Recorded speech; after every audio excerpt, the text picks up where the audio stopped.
এই শিক্ষামন্ত্রী, আপনি যাদেরকে ফার্মের মুরগি বলছেন, এই ফার্মের মুরগিরা রাস্তায় এসেছে বলে আজকে শিক্ষামন্ত্রী হয়েছেন।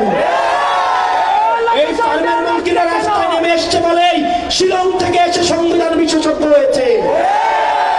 এই ফার্মের মুরগিরা রাস্তায় এসেছে বলেই আজকে লন্ডন থেকে এসে বাংলাদেশের প্রধানমন্ত্রিত্ব করছে।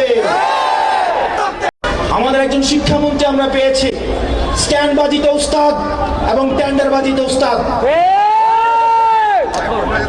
ক্যামেরা স্ট্যান্ডবাজি, পিয়ার স্ট্যান্ড। মাননীয় শিক্ষামন্ত্রী সব জায়গায় গিয়ে বলে নকল আর চলবে না।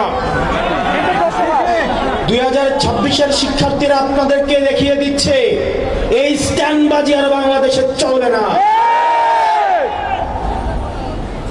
হাঁটু সমান পানিতে, বুক সমান পানিতে 2026 সালের এইচএসসি পরীক্ষার্থীদের আপনি ডুবিয়ে ডুবিয়ে আপনি পরীক্ষা দিতে বাধ্য করেছেন। এবং একটা পরীক্ষার প্রশ্ন আপনি প্রণয়ন করেছেন। আপনি পরীক্ষার প্রশ্নের মধ্যে 2টা সৃজনশীলে আপনি ভুল দিয়ে রেখেছেন। একটা পরীক্ষার্থীর তখন মানসিক অবস্থা কি ধরনের হয় একবার চিন্তা করেন। সে যখন দেখে প্রশ্নপত্রে ভুল, সে যখন নিজে চেষ্টা করে পরীক্ষায় উত্তর মিলানো, পরীক্ষা দিয়ে এসে হয়তো বুঝতে পারে প্রশ্নপত্রে ভুল, সে যখন উত্তর মিলাতে পারে না, তখন পরীক্ষার মধ্যে কি ধরনের মানসিক অবস্থা তৈরি হয় একবার চিন্তা করেন। আপনারা একবার দুঃখ প্রকাশের প্রয়োজন বোধ করলেন না, বরং এই শিক্ষার্থীদেরকে আপনারা বলছেন মাদকাসক্ত। এই শিক্ষামন্ত্রী, আপনি যাদেরকে ফার্মের মুরগি বলছেন, এই ফার্মের মুরগিরা রাস্তায় এসেছে বলে আজকে শিক্ষামন্ত্রী হয়েছেন। এই ফার্মের মুরগিরা রাস্তায় নেমে এসেছে বলেই শিলং থেকে এসে সংবিধান বিশেষজ্ঞ হয়েছে। এই ফার্মের মুরগিরা রাস্তায় এসেছে বলেই আজকে লন্ডন থেকে এসে বাংলাদেশের প্রধানমন্ত্রিত্ব করছে। শিক্ষামন্ত্রীকে বলবো, শিক্ষার্থীরা গিনিপিগ নয়। শিক্ষার্থীদেরকে নিয়ে এক্সপেরিমেন্ট বন্ধ করুন। কিছুদিন পর পর একটা জিনিস ইচ্ছা হয়, আপনারা সেটা তাদের উপরে চাপিয়ে দেন, শিক্ষার্থীদের উপরে চাপিয়ে দেন। এই শিক্ষার্থীদের আপনাদের এক্সপেরিমেন্টাল টুল না, যে যখন ইচ্ছে তাদেরকে নিয়ে এক্সপেরিমেন্ট করবেন, এক্সপেরিমেন্ট ফেল করলে আবার সে এক্সপেরিমেন্ট তুলে নেবেন।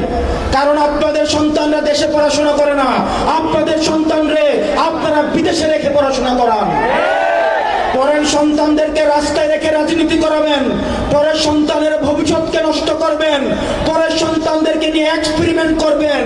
এই বাংলাদেশ নিয়ে এক্সপেরিমেন্ট আর আমরা আপনাদেরকে করতে দিব না।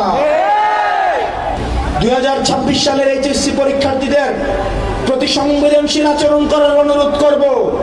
না হয় এই শিক্ষার্থীরা যদি রাস্তায় নেমে দৃঢ় অবস্থান নেয়, আপনার পাটাতন যে শক্ত না, এই অর্ধবেলা আন্দোলনেই সেটা বোঝা গিয়েছে। আমরা 24 পরবর্তী বাংলাদেশে এই ধরনের বাংলাদেশ আমরা চাই না। ব্যবসায়ীরা হাহাকারের মধ্যে রয়েছে, ফুটপাতের হকাররা হাহাকারের মধ্যে রয়েছে, রিক্সাওয়ালা ভাইয়েরা হাহাকারের মধ্যে রয়েছে। 200 টাকা ইনকাম করলে 50 টাকা বিএনপি ছাত্রদল যুবদলকে চাঁদা দিতে হয়, স্থানীয় এমপিদেরকে চাঁদা দিতে হয়। এই চাঁদাবাজির বাংলাদেশ আর চলবে না।